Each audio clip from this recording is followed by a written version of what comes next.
Shabbat shalom et kulam. Ok, on va faire Barat Hashem ce shiur aujourd'hui pour la refoula shlema de Shimon ben Aisha, de Edna bat Rena Barat Hashem, bat Sheva bat Miriam, bat Rivka, pardon, et les Kolam Israël. Alors on va commencer Baruch Hashem ce shiur. Bientôt la fête de Shavuot. On va parler un petit peu comme ça rapidement des coutumes et on va approfondir un peu le sujet bien d'air. Alors vous savez très bien que Shavuot, donc comment ça se passe? On a l'habitude d'avoir le minhag de manger des repas lactés. Donc comment on pose souvent la question, il y a une personne qui est venue me poser la question la dernière fois, elle me dit moi, ma femme quoi qu'il arrive, elle veut manger des repas lactés, donc là ça va tomber donc samedi soir et dimanche, donc dimanche midi, est-ce qu'on peut ou on ne peut pas? Donc par rapport à ça, il n'y a pas de souci majeur. Le mieux à faire c'est quoi, comme vous le savez très bien, c'est de venir le soir, après la veillée, de faire le kidouche, petit déjeuner genre lacté, et ensuite par la suite aller se reposer un petit peu, et après faire un repas donc de Yom Tov qui est composé généralement le Yom Tov pour des repas de Simcha, et il y a de la Simcha avec du pain, du vin et de la viande rouge. Maintenant, si ça va faire un problème de Shalom Bayit et que la femme veut absolument faire son lasagne, alors on ne lui fera pas subir les côtes de veau ou, les ou la daf ou le khamim, d'accord? Donc voilà. On a aussi l'habitude de lire le Sefer Tehilim. Donc celui qui lisent vite, bien, rapide, on le lit en entier, Baruch Hashem. Ceux qui n'arrivent pas, alors il n'y a aucun problème, Hashem il préfère qu'on lise quelques psukim de Tehilim avec ferveur et avec le cœur, plutôt que venir faire tout le livre de Tehilim avec angoisse. Maintenant ici, ce qu'on a l'habitude de faire, c'est que, Baruch Hashem, quand le Rav il est là, on distribue des Tehilim Mechulakim, c'est en petits morceaux, en petits livres divisés, voilà. Et afin de pouvoir lire en 10 minutes, un quart d'heure, tous ces Sefer Tehilim, tous ensemble. Très bien. On a aussi l'habitude d'étudier le Sefer HaMitzvot du Rambam, où sont amenés là-bas les 613 mitzvot qu'un Israël doit faire. Donc vu que c'est les jours de Shavuot et qu'on a reçu la Torah, donc au moins de savoir un peu de quoi on parle. Et aussi, on a dans les coutumes, dans le minhag, de lire la Megillat Ruth, très bien. Pourquoi? Parce que c'est une des raisons. Parce que c'était les arrière-grands-parents du roi David Améler, qui est né ce jour-là et qui est aussi Niftar ce jour-là, de Shavuot, et donc on célèbre aussi en même temps sa Iloula. Et c'est aussi Ruth qui est à l'image du Ger Tzedek, du converti, qui est venu, qui n'avait rien sur ses épaules et qui a pris tout le joug de la Torah sur ses épaules. Donc qu'est-ce qui se passe? C'est à l'image des Bnei Israël qui sont venus et qui ont pris aussi eux qui étaient au 49e degré d'impureté en Mitzrayim, et qui au jour d'aujourd'hui, quand ils ont reçu la Torah, c'est comme si que c'était Amavdil, un peu des Guérim, qui sont venus et qui ont pris aussi eux tout le joug des mitzvot sur eux. Donc Naseh Benishma, comme Amavdil, comme un guerre, un peu il a pris un guerre Tzedek. Donc c'est pour ça aussi qu'on a l'habitude de lire le Megillat Ruth. Maintenant, pourquoi la veillée? Comme tout le monde le sait, parce que les Bnei Israël, ils ont dormi. Comment on peut comprendre ça, que les Bnei Israël, ils ont dormi? Ils sont venus. Hachem, il leur a dit, voilà, dans 3 jours, vous allez recevoir la Torah. 3e jour, normalement, comme là, on compte le Homer, et on attend, et on monte, pour recevoir le jour de Shavuot, genre Matan Torah. On va arrêter, comme tout le monde le sait, quand on avait un beau cadeau qui se présente, le lendemain, par exemple, on sait qu'une personne, elle vient et qu'elle doit fêter son anniversaire. Ah bah bon, aujourd'hui c'est l'anniversaire de mon fils, en même temps je lui fais bon anniversaire. et quand il savait qu'aujourd'hui on avait fêté son anniversaire, alors quoi, la veille au soir, il me dit papa, j'arrive pas à dormir. Pourquoi? Parce qu'il avait du mal à dormir. Et là on voit que les Bnei Israël, ils sont endormis. Et Hachem il est venu, il les a réveillés. Alors quoi maintenant? On ramène toujours en Kafsrout les circonstances atténuantes. C'est-à-dire, les Rachamim ils sont venus, ils ont dit comme ça. Ils ont dit que les Bnei Israël ils ont dormi. Pourquoi ils ont dormi? On avait rappelé ça le cours dernier où il y a 2 cours. Que quand une personne elle veut recevoir le maximum de spiritualité, ce qu'il faut qu'elle fasse généralement, c'est donc de se mettre dans l'étude de la Torah, comme tout le monde le sait, mais le corps il vient comme une limite par rapport au fait qu'on puisse recevoir une spiritualité et au maximum de ce qu'on aurait pu recevoir. Donc qu'est-ce qu'il y a? C'est que les Bnei Israël ils ont dit nous ce qu'on va faire, on va se mettre à dormir, comme ça, comme le Harizal dit, que c'est bien de dormir aussi Shabbat un quart d'heure, pas se mettre sous le coma pendant 7 heures, mais de dormir un quart d'heure, 20 minutes le Shabbat. Pourquoi? Pour pouvoir arriver à 1/60e du degré de mortalité, donc sortir un petit peu des limites du corps et d'aller chercher un peu cette Torah qui nous amène une Torah de Shabbat, qui est une Torah qui serait un peu plus importante. Et donc vu que nous, on dormirait un peu le Shabbat et en même temps avec la spiritualité qu'Hachem nous envoie le Shabbat, donc on a une connexion comme ça qu'on va recevoir beaucoup plus de Torah. Donc les Israéliens se disent, nous on va recevoir la Torah le lendemain, ce qu'on va faire c'est qu'on va dormir. Comme ça on va être moins collé à notre corps, on va pas être bloqué par les limites du corps, et on va pouvoir recevoir le matin de Torah à 100%. Et c'est ça qu'ils avaient la kavana là-bas de dire les Israël. Alors très bien, alors si c'est ça, tout est rentré dans l'ordre, il n'y a plus de veillée. En réalité, pourquoi on fait la veillée? Parce que c'est ramené à bas, les Mefarshim, ils ramènent que toujours il ne faut pas faire une mitzvah sur le dos d'une avera. C'est-à-dire quoi? C'est marqué là-bas que le sommeil de Shavuot, il est bon. Vous allez voir que Baruch Hashem, on va tous faire la veillée, et on va arriver à la fin de la veillée, et c'est le moment où on va avoir le plus sommeil, c'est le soir de Shavuot, bizarrement. Et pourquoi? Parce qu'il y a une Tzara comme ça qui vient et qui nous ramène ce sommeil-là, qui est très lourd le soir de Shavuot. Et donc les Israël, qu'est-ce qui s'est passé? C'est qu'eux, ils ont dit, nous on va veiller, on va dormir pour recevoir plus de spiritualité. Mais en fait, ce qui s'est passé, c'est quoi? C'est qu'ils se sont dit, en même temps qu'on va recevoir la spiritualité, en même temps on va en profiter pour bien dormir parce que ce sommeil-là, il est bon. Et ils ont rentré comme ça le Yetzirah en eux, et en fait, ils ont profité, entre guillemets, de dire à Hachem, voilà, on va recevoir beaucoup de spiritualité, mais en fait pour dormir. Et donc c'est ça la Nekuda de pourquoi on répare ici le sommeil le soir de Shavuot. C'est comme un Mavdil, comme une personne qui vient et qui dit, voilà, il dit à sa femme, moi je vais à la synagogue, je vais aller samedi matin tout à la synagogue. En fait, lui, ce qu'il veut, c'est rester un quart d'heure dehors en discuter avec ses amis. Après, il rentre, il voit ses potes, il sait qu'il y a un qui douche à la fin de la synagogue. En fait, il est venu pour tout, prier un peu, 5%, mais pour tout le reste, discuter, rigoler, voir ses amis, alors qu'est-ce qui devient la semaine. Ça, ça m'a dit un peu ce qui s'est passé là-bas. Ou comme une femme qui va faire ses courses, elle donne la carte bleue. Chérie, je vais faire les courses pour la maison. Elle ramène 3 packs de lait, 4 pains et une boîte d'œufs, et 8 robes et 4 paires de chaussures. Voilà, j'ai fait les courses. Très bien, t'as fait les courses, mais en vérité, 80%, c'était pas pour les courses que t'es parti. C'est pour autre chose. Ça, c'est à ma ville. Donc, de pas oublier dans la vie, bon, Hachem, ce qu'on fait, et de ne pas oublier le cap, de ne pas oublier le principal quand on fait une mitzvah. Maintenant, on sait aussi que Shavuot, c'est l'aïoula également du Baal Shem Tov, et que dans le Toldot Yaakov Yosef, qui était un talmid du Baal Shem Tov, qui était un élève à lui, il a ramené comme ça, au nom du Baal Shem Tov, donc l'importance de l'étude de la Torah, qui va se raccoler à notre étude de Shavuot. Et il dit quoi? Et il dit que Hachem, qu'est-ce qu'il a fait? C'est que lui, d'abord, il est venu dans ce monde-là, il a ramené la lumière, et après on voit qu'il a fait un tzimtzum de lui-même, c'est-à-dire qu'il a fait une réduction de lui-même, et le Rav Elimelech, il ramène comme ça au nom du Maguid Mimezrich, il ramène comme ça. Il dit quoi? Il dit que ce tzimtzum de lumière-là, Hachem, en fait, s'il nous aurait laissé nous les hommes, et Hachem il aurait vécu à Mavdil, entre guillemets, dans ce monde-là avec nous, on n'aurait pas pu du tout recevoir cette lumière. Pourquoi? Parce que, en fait, c'est un instar, on l'a répété beaucoup de fois, comme une personne qu'on a enfermée dans un cachot noir pendant 10 ans, et tout d'un coup, on sort en plein soleil. Donc, cette personne-là peut devenir aveugle.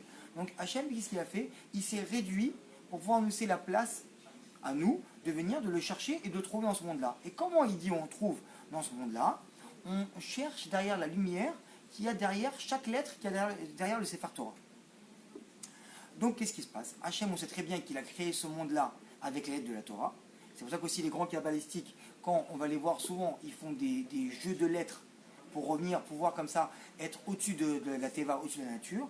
Et en fait, ce qui se passe, c'est que Hachem, lui, pour créer ce monde-là, il les a créés avec les 22 lettres de l'alphabet. Et si nous, on veut retrouver Hachem, donc on va venir prendre et étudier la Torah, donc par ces 22 lettres de l'alphabet, et on doit venir par là rechercher et trouver Hachem. Mais maintenant, on comprend quoi?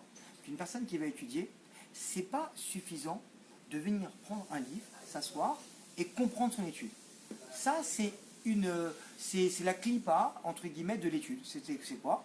C'était de venir prendre, il y a une orange, c'est comme si on prend l'écorce de l'orange, on mange l'écorce et on se dit ouais c'est magnifique, c'est super bon, et en fait on a oublié l'essentiel qui est le fruit. Parce que chaque personne qui vient et qui veut étudier d'une façon lishma, ça veut dire quoi? De ne pas venir avec un intérêt étudier, c'est de se dire simplement, et ça c'est un grand ridouche dans l'étude, même des gens qui ont 20 ans et 30 ans d'études, ils ont oublié des fois le principal, comme on a rappelé tout à l'heure. C'est quoi le principal? C'est que d'abord on vient, on dit comme ça. Moi, on rentre à la synagogue, Hachem, je veux me coller à toi. Je veux me coller à toi. Donc avec n'importe quelle tendance, n'importe quel livre, n'importe quel maître, je vais essayer de me venir et de me coller à toi. Moi, mon but à moi, quand je vais prendre un livre et je vais étudier, c'est pas de venir étudier pour comprendre ce que je vais avoir dans mon étude. Moi, mon but à moi, quand je vais étudier, c'est que je veux me coller à toi. Parce que je veux chercher la spiritualité que tu as mis derrière chaque lettre. Hachem, il a mis de la spiritualité, on a dit, comme un corps, un magdil, comme une âme, elle est dans le corps, d'accord? C'est la spiritualité du corps. Si une âme, elle n'est plus dans le corps, il n'y a plus de raison de vivre, et le corps, on voit qu'il tombe et qu'il meurt. Donc quoi? C'est exactement pareil avec les lettres. C'est qu'une personne qui vient et qui étudie la Torah pour comprendre comme il va à l'université, c'est-à-dire quoi? On vient, on étudie, on répète, je connais tous les poskim, je connais tout le chasse, je connais tout, mais en vérité, qu'est-ce qui se passe? C'est comme si une personne est partie à l'école, elle est partie à l'université.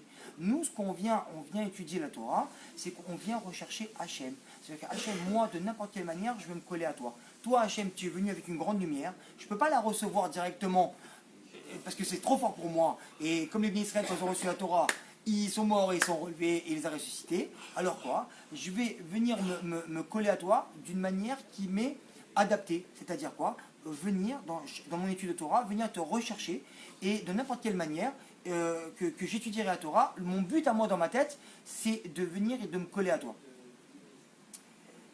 Très bien. Maintenant, de plus, on ramène là, et ramène par la suite, que la marchava de l'homme, c'est là où elle est. Donc ça veut dire, pour recoller à ça, c'est que si une personne, donc, elle pense à étudier la Torah sans aller chercher Hachem, alors on voit qu'un homme, il est là où il pense. Sauf qu'un homme qui vient, qui fait la Hamida, et que lui, en fait, il est de la tête dans la banque ou dans les affaires, alors lui, il est en train de négocier un contrat pour Hachem, il n'est pas dans la Hamida. Donc ça, c'est tout le Inyan ici, de savoir qu'un homme, par rapport à sa pensée, c'est-à-dire là où l'homme y pense, c'est là où il est. Ça, c'est Inyan. Alors quoi maintenant? On voit quoi par rapport à ça? Que si un homme, il est souffrant et qu'il est à la maison chez lui et qu'il veut prier en minyan, et que lui, dans sa pensée, lui, il veut venir et prier en minyan, et qu'il ne peut pas prier en minyan, donc qu'est-ce qui se passe? Si lui, à la maison, il souffre et il pense, il dit, moi, Hachem, moi, où je voulais être, c'est à la synagogue en minyan avec tout le monde. Donc d'une part, il doit penser quoi? Que le meilleur, Hachem, il est envoyé, c'est qu'en vérité, le meilleur pour lui, c'est qu'il soit à la maison, mais que si lui, dans sa pensée à lui, il veut être en minyan, alors quand lui, il va prier à la maison, c'est comme s'il était en minyan en train de prier. C'est exactement la même chose. Ou une personne, des fois, qui part pour un déplacement et qui ne peut pas avoir son CDR d'études et qui ne peut pas étudier parce qu'à ce moment-là, il a 2, 3, 4 rendez-vous et qui ne peut pas faire autrement, mais que lui, quand il est dans son rendez-vous, il dit Hachem, moi, ce que je voulais étudier. Alors, Hachem, il y a une partie de ça qui va lui compter en études et qui ne va pas lui compter comme un travail. Et donc, c'est exactement la même chose quand on vient et qu'une personne, on comprend de là par extrapolation, qu'une personne qui vient et qui qui fume Shabbat et qui voudrait arrêter de fumer Shabbat parce qu'il sait que c'est grave et que c'est Avera, mais qui ne peut pas parce que sa tava elle est plus grande que ça et que c'est très dur d'arrêter de fumer. Alors quoi? Une personne qui vient, qui fume Shabbat, mais qui regrette à chaque moment qu'elle tire une taf de fumer Shabbat, alors quoi? Hachem, il ne va pas lui compter comme 100% de la Avera. Il va lui compter 70% de la Avera peut-être. Ça, c'est dans le calcul d'Hachem. Mais il faut savoir que quand quelqu'un qui vient, qui fait une Avera et qui regrette de faire cette Avera-là, déjà lui, sa pensée, elle n'est plus là-bas dans la Avera, elle est autre part, elle est avec Hachem. Donc vu qu'elle est avec Hachem, Hachem ne va pas lui compter à 100% cette Avera-là. Et aussi à l'inverse, une personne qui vient, qui a prêté sa voiture à un khatan pour qu'il fasse des photos avec la voiture, l'autre il le ramène avec la moitié du plein. Tu vois, je vais prêter la voiture, moi je vais prêter avec le plein pour qu'il puisse kiffer au moins le minimum qu'il la ramène avec la moitié du plein. Alors quoi? On a tendance malheureusement à regretter.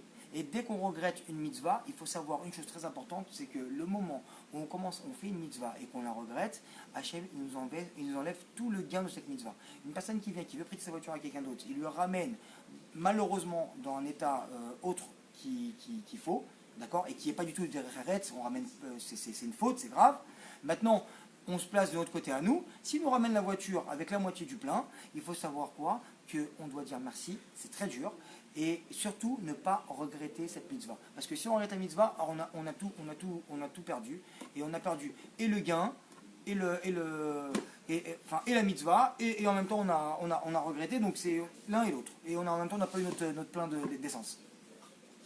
Donc en fait, on parle de quoi? Que si un homme, il veut comprendre d'une manière spirituelle la Torah, d'accord? Pas comme si qu'on va à l'école, on a dit. Alors qu'est-ce qu'il doit faire lui? Il doit penser donc à la lumière qu'il y a derrière chaque lettre. Très bien. Et c'est ça qu'on appelle se coller à Hachem. C'est ça qu'on appelle avoir le srout, que après qu'on ait étudié.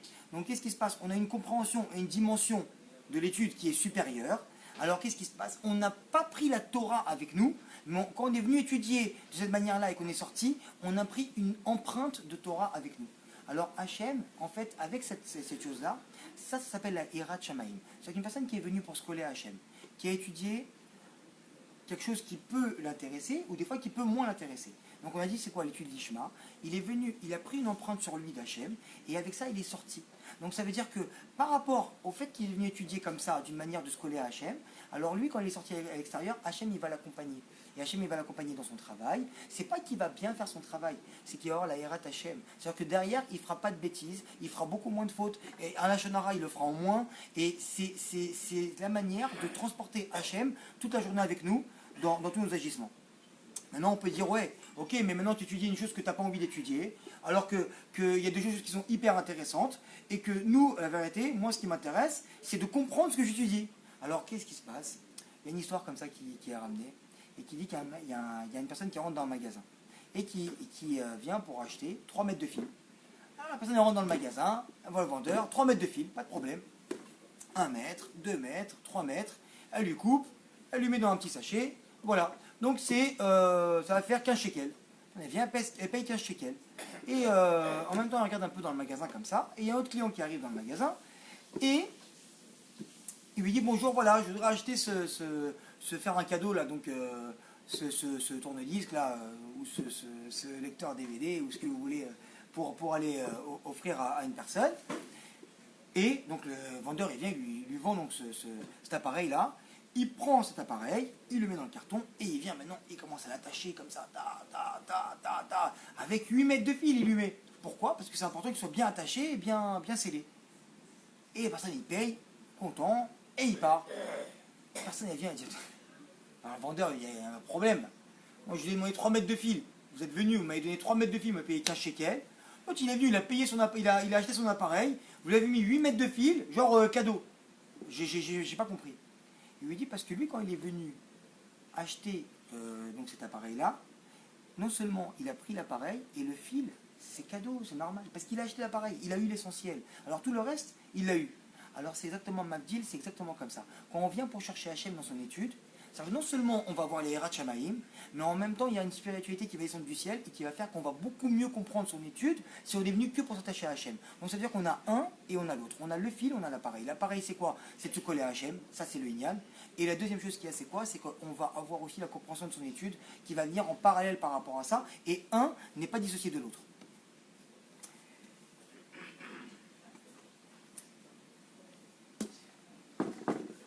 Et c'est exactement comme on a dit, de faire exister Hachem ici dans notre vie.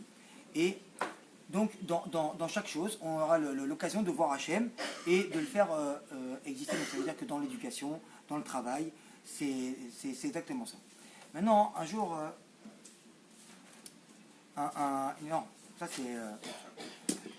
Rabbi Nachman, il est venu, et il a dit comme ça. Il a dit que une des choses essentielles de ce monde, c'est de comprendre que Hachem, il est un et que son nom est un. C'est de prendre conscience de ça. Alors quoi? On voit que dans le schéma Israël, on fait Hachem Elokeinu Hachem Echad, d'accord? On répète 2 fois le nom d'Hachem, et on sait qu'il y a le Shem Havaya, qui est le Chesed, et le Shem Elokim, qui est le Din. Très bien. Alors le Din, le Chesed, qui est lui, par exemple, on va dans un magasin, on a eu un crédit, on achète une nouvelle voiture, on rentre à la maison, on est content, on remercie Hachem, on se dit voilà, Hachem il fait du Chesed avec moi, voilà Kavod, merci Hachem, et ça, c'est qu'on prend la prina d'Hachem, la prina du Chesed. Très bien. Maintenant, l'autre côté d'Hachem, c'est quoi? C'est Elohim. Elohim, c'est quoi? C'est le Din. Ça veut dire le Din, c'est quoi? C'est la nature. La nature qui est le Teva. Teva, Elohim, c'est un Gematria. Maintenant, quand on vient et qu'on prend la prina de Elohim, en fait, c'est une chose qu'on n'arrive pas à voir. C'est comme un Mavdil, une personne qui vient, qui est invisible. D'accord? On a souvent vu des moments comme ça où on n'arrive pas à voir une personne parce qu'elle est invisible. On peut parler dans les films et tout ça. Alors quoi? Si maintenant on vient et qu'on voit cette personne en train de passer, on ne la verra pas. Mais si maintenant on vient, on prend un seau de peinture et qu'on lui verse dessus, alors quoi? Ah, tout de suite on la voit et on voit qu'elle est visible. Donc là, en fait, on arrive à voir le Elohim, que Hachem, qui se cache en fait dans la nature par rapport à ça. Ce qu'on n'arrivait pas à voir, on arrive à la voir. Une personne aussi qui vient, qui nous, qui se jette du 8e étage et qui arrive en bas, elle aussi, elle a bien vu qu'Hachem, c'est Elohim, quoi qu'il arrive, parce que il n'y aura pas de chance qu'il s'en sorte. Donc quoi? On doit savoir quoi? Que en fait, un, il ne va pas sans l'autre. Quand on dit que Hachem Elohim ou Hachem Echad, quand Hachem il est Echad, ça veut dire que le Shem Elohim, d'accord, qui est le din, qui est la difficulté, c'est exactement la même chose que le Shem Yud Kevavke, qui est le Chesed. C'est-à-dire que le bien qui est Hachem et le mal qu'on aurait pu voir chez Hachem, il faut comprendre que c'est une seule et même chose. Très bien. Alors quoi? Donc c'est quoi là-dedans? Ça veut dire qu'on voit Hachem dans tout. On avait rappelé rapidement l'histoire comme ça d'une personne qui était venue, on l'avait rappelé Shabbat, on va le raconter rapidement pour les gens qui n'avaient pas écouté. C'est quoi? C'est que un jour il y avait une personne qui était perdue en forêt et qui tout d'un coup, elle se trouve devant un village et qui voit de la lumière et elle dit tiens justement je suis sauvée. Elle n'avait pas mangé depuis 2 jours, elle toque comme ça à la porte d'une auberge. Et la personne qui vient, qui ouvre, il dit bonjour, excusez-moi, j'ai très faim, je voudrais manger un poulet, j'en peux plus, servez-moi s'il vous plaît. Et elle dit excusez-moi, je suis désolé, le patron d'auberge est mort, on ne peut pas vous recevoir. Oh, choqué, ferme la porte, un peu surpris comme ça, bon, et il avance, il dit c'est pas grave, dans la ville il y a d'autres commerces et je viens trouver quelque chose à manger. Et il vient devant une ferme comme ça, et il toque. Personne, elle ouvre la porte, il dit excusez-moi, voilà, donnez-moi s'il vous plaît un verre de lait, un peu de fromage, quelque chose. J'ai très faim, j'ai pas mangé depuis 3 jours. Il dit excusez-moi, je suis désolé, le patron de l'auberge il est mort. Il commence à avoir un peu peur déjà. Et ici quoi? Bon, là ici ça commence à sentir un peu le roussi. Ok, c'est pas grave, je préfère avoir faim mais être en vie. Et il commence à partir. Et il se dit à la sortie de la ville, il voit une bête à Knesset, et il se dit au moins là, je vais être sauvé. Il toque là-bas, la personne elle ouvre. Il dit excusez-moi, est-ce que je pourrais avoir à manger s'il vous plaît? J'ai très faim, je n'ai rien à manger. Et il lui dit excusez-moi, je suis désolé, le shamash il est mort. Et là la personne elle dit quoi? Alors elle sans répondre, sans rien, elle fait 3 pas en arrière, elle commence à courir et à cavaler, à partir, elle dit moi il faut que je me sauve de cette ville, j'ai pas envie de rester ici. Et en partant, tout à coup il y a une personne qui vient et qui l'arrête, il dit ouais tu vas où en train de courir comme ça? Il dit je me sauve, il n'y a que des morts ici. Il fait quoi que des morts? Il dit attends, le patron de l'auberge, le patron de la ferme, et le gabaye et qui sont morts, quoi, tout le monde est mort ici.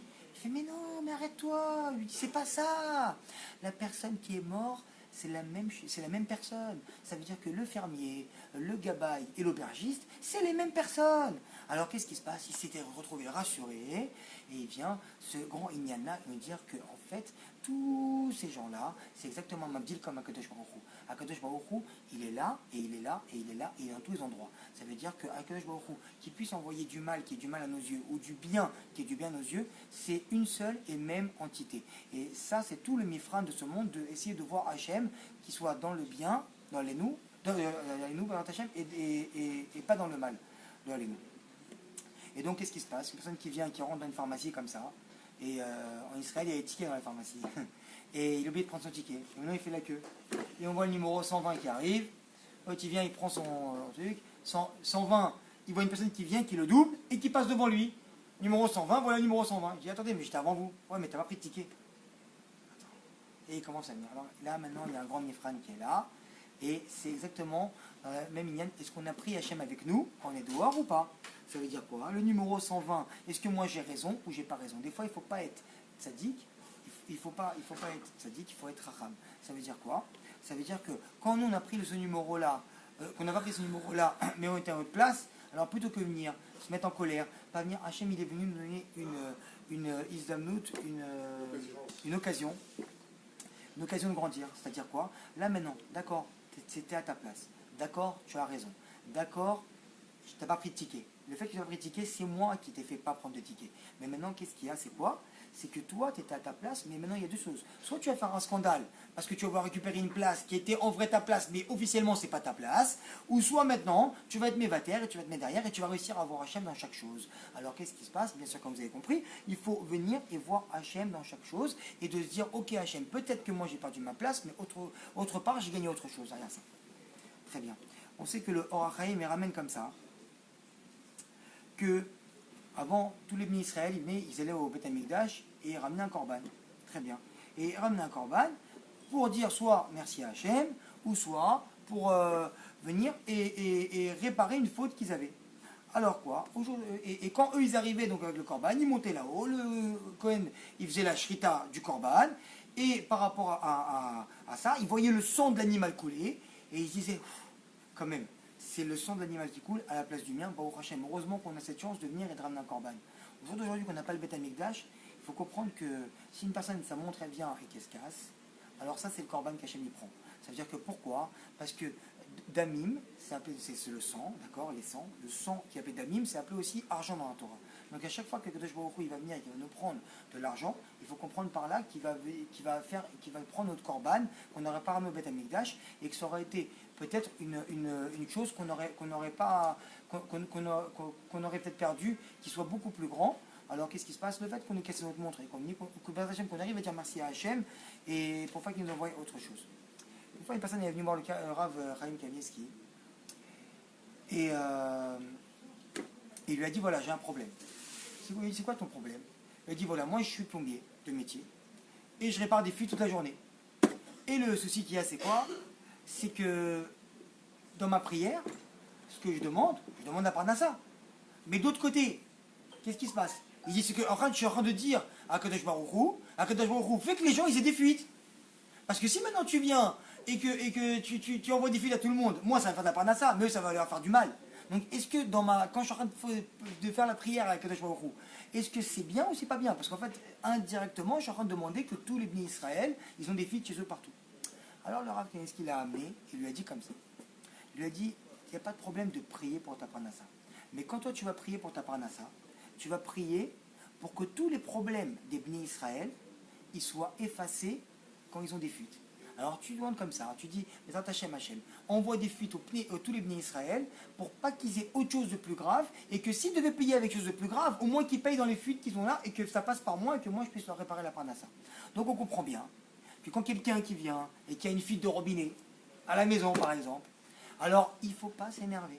Il faut dire merci à Kadosh Baruch Hu parce qu'à Kadosh Baruch Hu, à la place de la fuite, dans les il peut ramener la maladie en plus grave qui n'est pas soignable.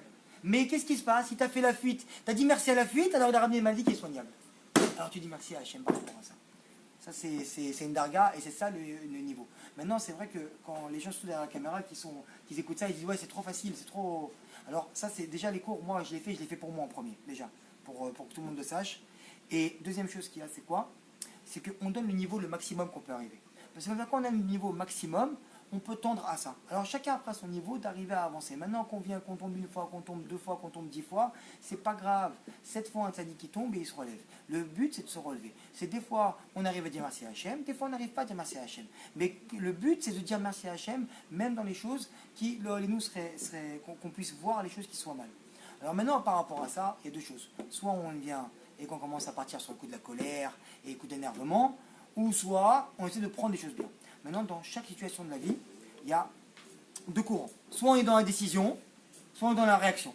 La réaction, c'est quoi? C'est que chaque élément de la vie d'un homme, elles font qu'elles influencent sur son comportement. Ça veut dire quoi? Dès qu'il m'arrive un problème, alors maintenant, qu'est-ce qui se passe? Le petit commence à pleurer. Une fois, deux fois, trois fois, 10 fois. Alors qu'est-ce qui se passe? La maman, elle est énervée. Direct, son mari, il arrive. Ta, ta, ta, ta, ta. Pourquoi?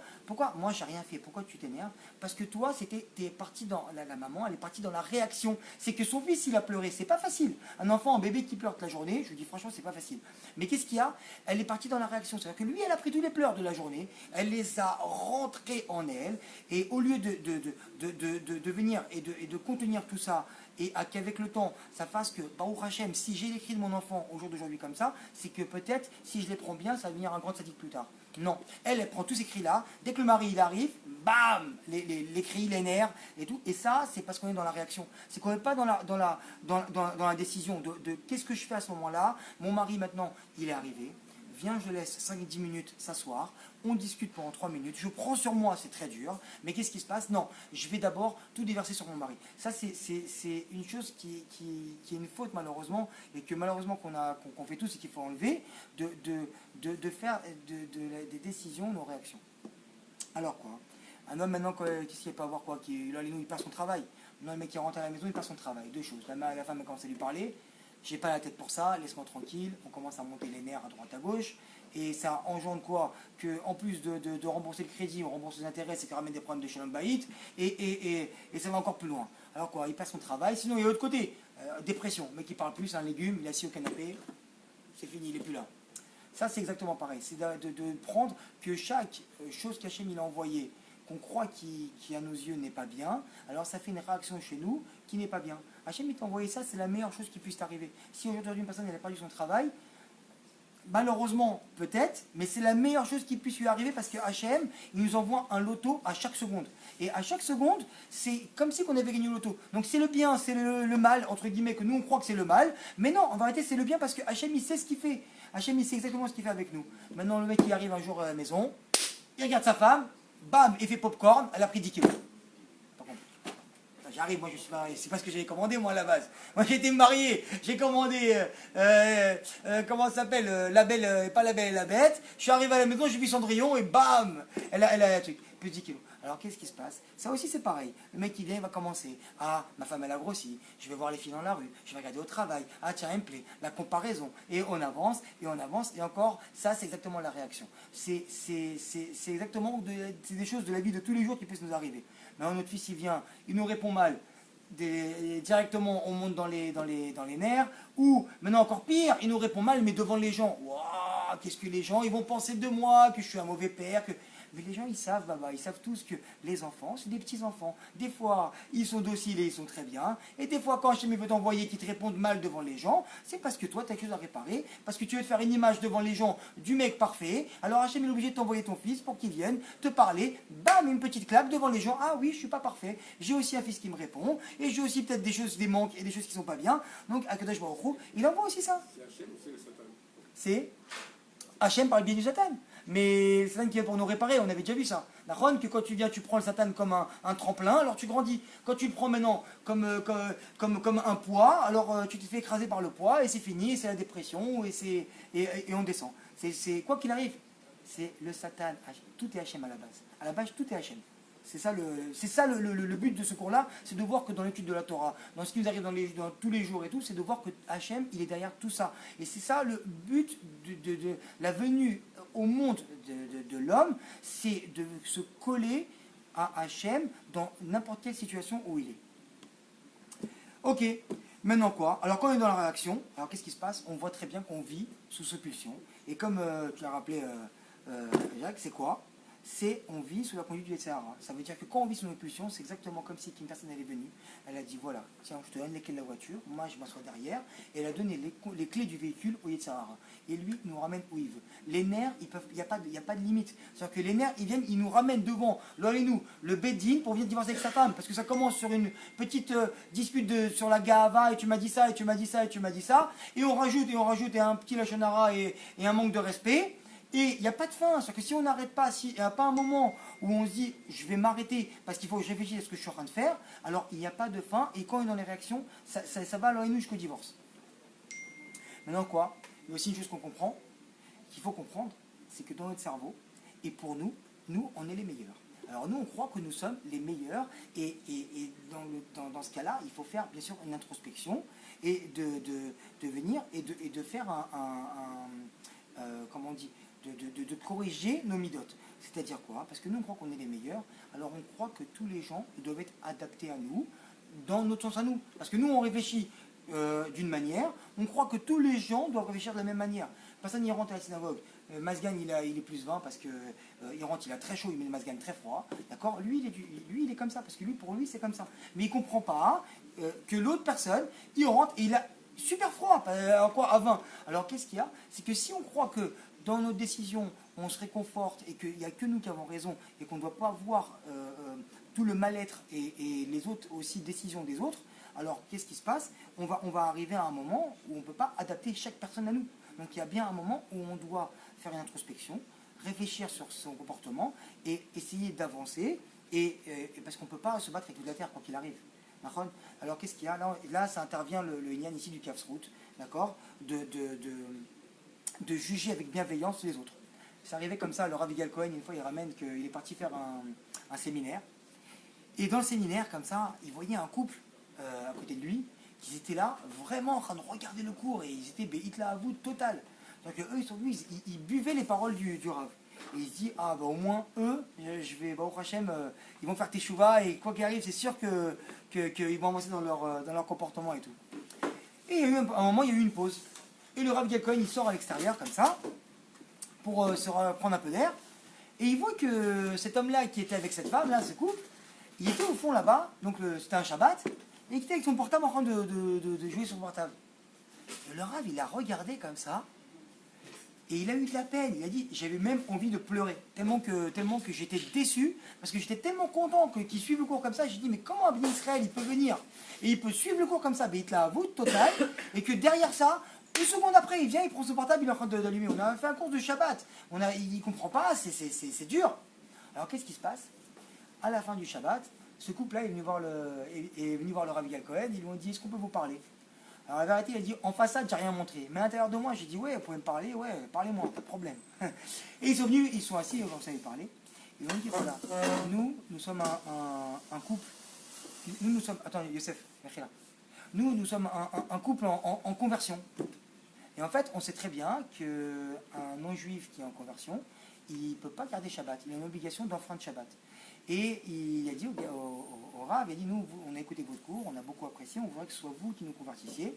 Mais comme vous savez très bien, moi, tellement que je veux garder la Torah et que je veux garder Shabbat, alors qu'est-ce qui se passe? Tellement que je veux garder la Torah et que je veux garder Shabbat, je veux, comment ça s'appelle, être marmire sur le fait d'enfreindre le Shabbat en tant que goy. Donc c'est pour ça que à chaque fois que je sors dehors, et que j'utilise mon téléphone. Donc comment on voit le Inyan du Kafsrout, et le Rav après rappelle ça, qu'il s'est senti vraiment zéro dans son cœur par rapport à ça, parce que tout le Inyan, c'est quoi? C'est de voir Hachem partout. C'est de voir Hachem que nous, en fait, nous ne sommes pas le centre du monde, et que les gens aussi, ils ont aussi des situations derrière. Et ça, c'était tout le Inyan. Maintenant quoi? La remise en cause, elle est très importante, comme on a dit, et que cette personne qui vient et qui se remet en cause, c'est une chose très simple que le Rav Meshé qui ramène tout le temps une phrase à graver. Il faut comprendre une seule et même chose, c'est que la réalité, elle est adaptée à moi. Chaque situation dans la vie, elle est adaptée à nous. C'est-à-dire que si une personne est en train de faire le cours, elle est en train de ranger les sièges et faire du bruit, c'est que la situation est adaptée à nous. C'est qu'il non, mais c'est ça, elle est adaptée à nous. C'est dans chaque chose de notre vie, on vient et on voit, c'est que la situation, dans des millimètres, Hachem, il est au millimètre près. C'est-à-dire que si par exemple il a envoyé comme ça à Yosef, il a fait vendre par ses frères, et qu'il est parti chez les Ishmaélim, qui eux à ce moment-là, ils transportent du goudron, mais à ce moment-là, qu'est-ce qu'ils ont transporté les Ishmaélim? Ils ont transporté les encens qui sentaient bon. Yosef, il est venu à sentir les encens, mais qu'est-ce que dans la Syrie? T'es vendu par tes frères, t'es à l'Apanim, tu dis là, c'est fini pour moi, je vais en Égypte, je vais être vendu en tant qu'esclave. Mais en même temps, j'ai l'encens. Parce qu'il méritait d'être vendu, Yosef, mais sentir une mauvaise odeur, il n'arrivait pas. Parce que Hachem, il est d'une précision incroyable, avec chaque événement qui nous arrive. Donc maintenant, l'adaptation, c'est quoi? On va ramener ça pour finir. C'est quoi? C'est que, et comme on avait dit la dernière fois, c'est que l'adaptation, elle doit être comme l'eau. L'eau, elle a 3 prénats. Elle a 3 états. Un état de glace. Il y a des moments, dans la décision, on doit être dur. Il y a des moments où on doit être dur. Il y a des moments où on doit être liquide. Je n'ai pas le temps d'expliquer tout ça parce qu'on va finir le cours au prochain. Mais il y a des moments où on doit être souple. C'est-à-dire que quoi? On doit être liquide comme l'eau. Quand on prend, il y a un seau d'eau, on rentre notre main à l'intérieur, l'eau, elle s'épouse à notre main. C'est-à-dire que l'eau, elle est souple par rapport à notre main qui rentre dans l'eau. Donc il y a des moments où on doit être souple. Dans le Shalom Bayit, c'est très dur, mais on doit être souple. Il y a des moments, par exemple, qu'on doit être de glace, c'est qu'il y a une avéra qui se présente à nous, on doit être dur comme la glace par rapport pour pas venir et rentrer dans la avéra. Et il y a des moments, l'eau aussi elle a un état de gazeux. Et comme la vapeur, il y a des moments où il faut être gazeux, des moments où il faut s'effacer. S'il y a de l'eau dans le gaz, ouais, c'est pas mal. L'eau dans le gaz, mais ça marche pas. mais il y a des moments où il faut venir, et c'est vrai qu'il faut s'effacer. C'est-à-dire quoi? C'est que comme on a expliqué tout à l'heure dans la pharmacie, le mec qui vient, qui nous prend notre place, même si on a raison, parce qu'Hachem veut donner, alors on doit s'effacer. Parce qu'Hachem, qu'on arrive à avancer dans tout ça, et le chorège de tout ça, il faut comprendre que le chorège de tout ce cours-là, c'est que la Emouna. Une personne qui vient et qui tend et qui arrive à appliquer tout ce qu'on a expliqué dans ce cours-là, c'est qu'une personne qui vient, qui peut dire maintenant, à partir de ça, Hachem, j'arrive à te mettre un peu dans ma vie et j'arrive aujourd'hui à avoir un peu d'émouna. Avant tout ça, ça veut dire qu'on est en train de se tromper et qu'on n'a pas d'émouna. Voilà, Shabbat Shalom. חזק וברוך.